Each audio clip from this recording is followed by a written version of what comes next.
So, following seeing the abomination that was Great British Bake Off's take on a s'more, I thought I would show the internet, most specifically, hopefully the Great British Bake Off, how you're actually supposed to make these things.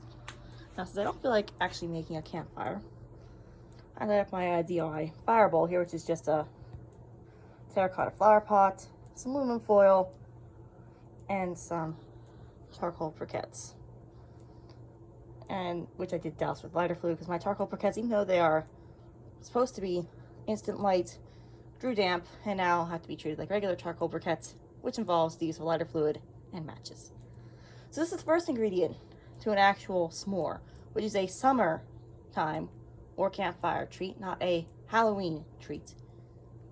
British Baking Bake Off, it is a summer treat that, according to the 1927 original recipe written up in a Girl Scout book, required 16 graham crackers, 16 marshmallows, 8 chocolate bars, and 8 sticks to literally roast your marshmallows with.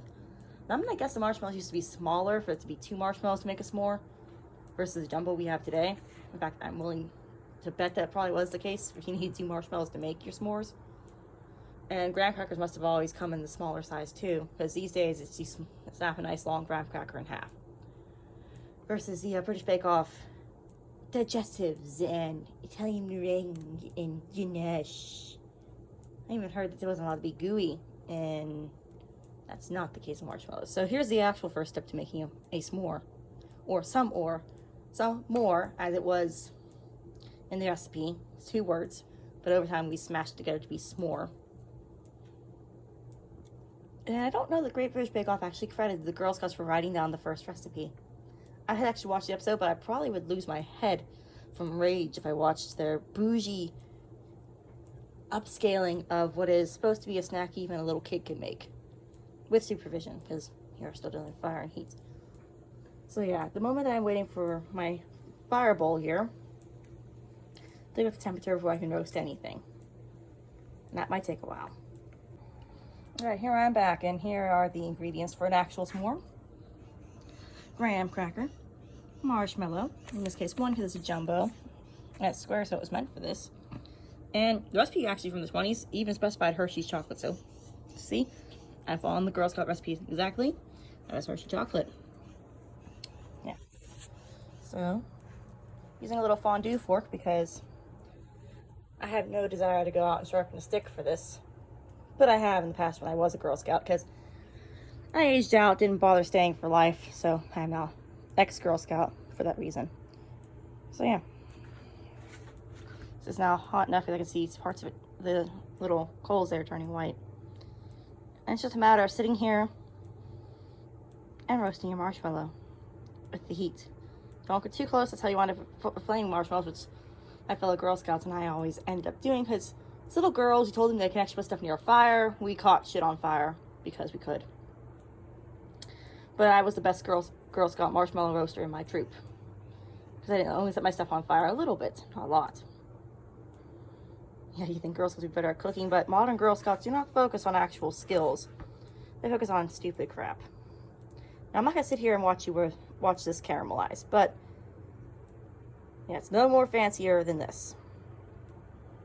If you go too fancy, then you seriously have other issues.